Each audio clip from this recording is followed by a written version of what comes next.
안녕하십니까. 삐딱토크 오늘은 스페셜 편입니다. 4차 산업혁명 시대에 우리 과학기술이 가야 할 길, 여기에 대해서 한번 말씀을 나눠보도록 하겠습니다. 먼저 학술 3관왕 조동욱 교수님 나오셨습니다. 네, 안녕하세요. 네, 안녕하세요.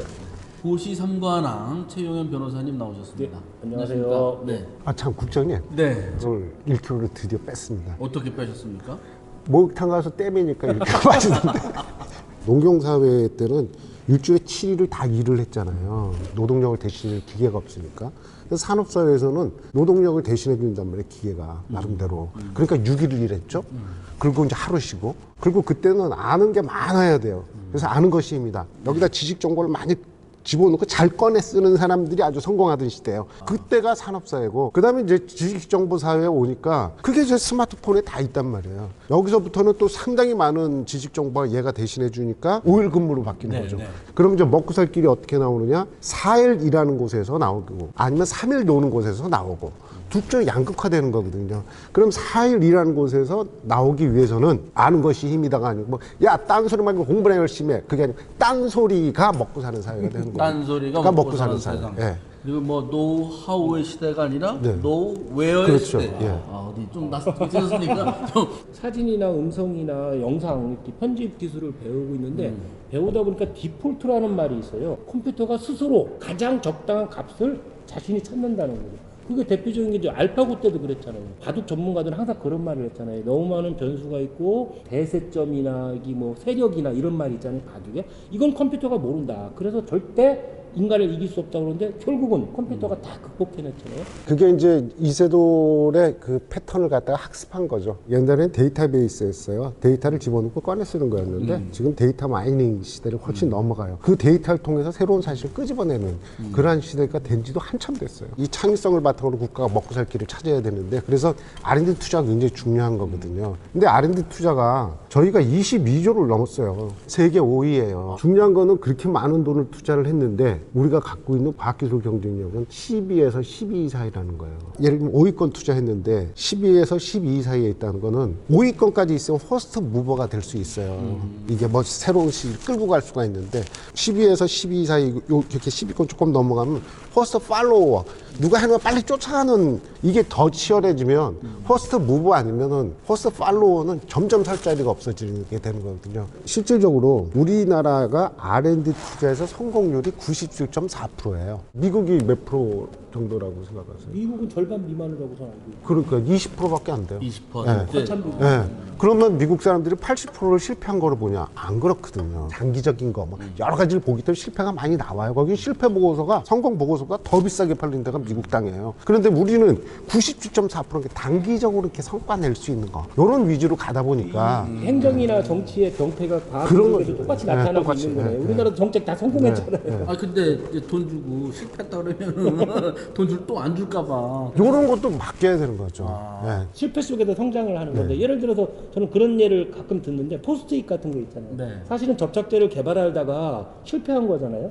그걸 어떤 사업가가 딱 보고서 야 이거 대박이다라고 해서 만들어가지고 포스트잇이라는 게 생겨난 것처럼 실패도 하나의 성공의 하나의 소스가 되는 건데 그거를 성공으로만 포장해버리고 버려버리니까는 저는 지금 뭐 음성 분석 전공인데 같은 전자공학 분야에서도 요즘 제 전공 아닌 쪽은 용어도 잘 모르겠어요. 그런데 어떻게 과학기술계 아닌 사람들이 국회에서 예산을 보고 그걸 심사를 우선 할 수 있는지, 그거부터가 문제예요. 그 다음에 국회의원들이 어떻게 하느냐? 그냥 실질적으로 자기 지역에 무슨 센터 유치 뭐 이래갖고 나 여기서 센터 유치하면서 돈 얼마 갖고 왔다는지 막 이거를 그냥 포장해갖고 표 얻을 생각만 하니까 돈이 효율적으로 진짜 이쪽에 창의성을 키우고 진짜 제품화가 되고 상품화가 될 수 있는 그러한 쪽에 제대로 흘러가지를 못하는 거예요. 아니 그러면은 봐줄 사람이 뭐 정부는 정부대로 있지만 국회에서도 이렇게 따지고 해야 되는 사람이 있어야 되는 거 아니에요? 그렇죠. 실패를 했다 그래도 어느 정도 인정받을 수 있는 그런 법안도 만들고 사회적 분위기도 만들고 이런 게 국회나 정치권에서 할 일인데 TV에서 가끔 나오는 게 있잖아요. 연구 책임자들의 비윤리, 비리나 이런 문제 있잖아요. 예를 들어서 뭐 연구비를 횡령해서 와이프한테 뭘 사주거나 연구 성과를 자기의 뭐 특허나 이런 걸로 악용을 하거나 뭐 이런 일이 하도 많으니까 연구자들한테 공적 자금을 다 맡기거나 이런 거에 대해서는 회의적인 시각도 상당히 많은 거죠. 사실은 선진국일수록요 상당 부분은 연구자의 고유 권한으로 놔둬요. 연구자가 어떻게 써든 뭐 떼먹든 뭐든 상관없어요. 그다음에 70%는 칼같이 따져요.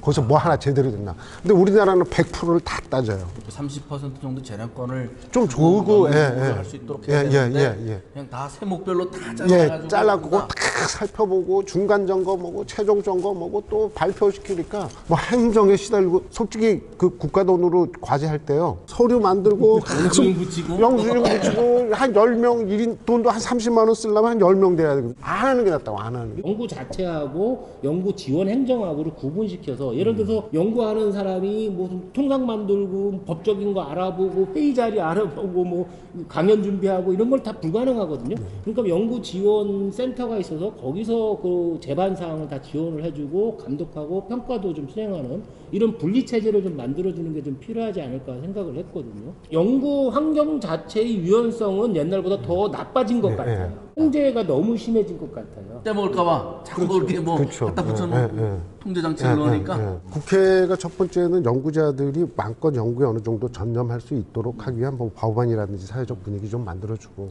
실제로 그 예산이라든지 또는 이런 걸 볼 수 있는 시각을 갖고 있는 국회의원들이 좀 있어야 의료 계통은 좀 있어요. 의사 출신 좀 있어요. 근데 공학 출신들은 지금 한 명 있는 걸로 알고 있어요. 신영현 의원이라고.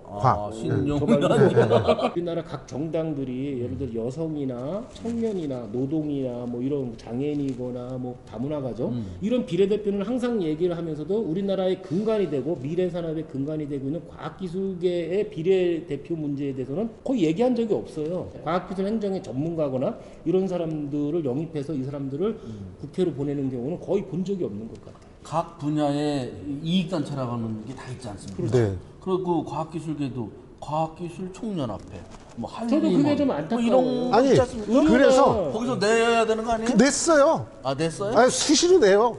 우리도 좀 이렇게 과학기술을 이게 반영이 되도록 해야 된다 해도 근데 채택이 왜 안 되죠? 이쪽은 딱 받고 알았어. 뭐 20번 때 밑으로 깔리는 거예요? 비례 후보가? 아니 뭐 알았다고 내 접수는 해요. 때 깔리면 안 한다고 네. 자존심이 상해서 과학기술협회도 의료협회나 약학협회 같은 경우는 꾸준히 계속 그런 걸 하잖아요. 과학기술협회나 단체 같은 데서도 그런 노력이 좀 필요한 것 같아요. 그냥 기다리지 말고 적극적으로 뭐 후원금을 내거나 해서 적극적으로 과학기술계 인물을 아니면 그쪽 행정 지원하는 사람을 정치인으로 키우는 거 그런 것밖에 길이 없는 것 같아요. 그것이 또 오히려 국가적으로 바람직한 일이 될 수 있는 것 같아요. 그래서 그런지 과학기술계 쪽에도 얘기를 좀 들어보면 젊을 때는 열심히 연구하고 그걸 보람을 여겼는데 이 나이가 좀 들수록 뭔가 회의감, 무기력감 뭐 이런 거에 빠지는 분들이 좀 상당히 많은 것 같더라고요. 아우토반 고속도로가 있잖아요. 네. 여기 속도 제한을 풀어놨잖아요. 규제를 풀어놓으니까 자동차가 성능도 좋아야 되고 튼튼해야 돼요. 여기서 BMW하고 벤츠가 나오는 거거든요. 그러니까 일정 부분 국익 차원에서라도 이거 풀 수 있는 규제는 풀어주고 좀 마음껏 한번 해봐. 이런 분위기도 있고 그래야 되는데 그것에 대한 고민하고 있는 국회의원도 없고 그런 걸 좀 법안으로 만들자고 하는 것도 없고 사회적 분위기도 형성이 안 되고 그러다 보니까 그냥 어떻게 간시했더니 그러니까 황우석 사태가 터지는 거예요. 그럼 또 온 나라가 난리가 나고. 그럼 지금 당면하고 있는 과학기술계의 문제, 우리나라 과학기술 혁신의 문제는 기술의 문제가 아니고 결국 사람의 문제, 그렇죠. 정치의 문제다. 네. 그러면 과학기술계에 종사하신 분의 입장으로 제가 시간을 드릴 테니까 넉넉하게 하고 싶은 말씀을 쫙 한번 풀어보십시오. 지금 4차 산업혁명 시대다 그러고 여기서 우리가 먹고 살 길이 있다고 지금 정부도 떠드는데 심지어 대통령까지 나서서 인공지능 어쩌고저쩌고 그런 발언까지 하시는데 국회에 IT 전문가가 단 한 명도 없다. 어떻게 생각하십니까? 4차 산업혁명 시대가 다가온다고 하는데요. 거기에 걸맞는 정치 체제, 거기에 걸맞는 인재들이 국회에 많이 진출하기를 희망하면서 오늘 삐딱 토크를 마치겠습니다. 감사합니다.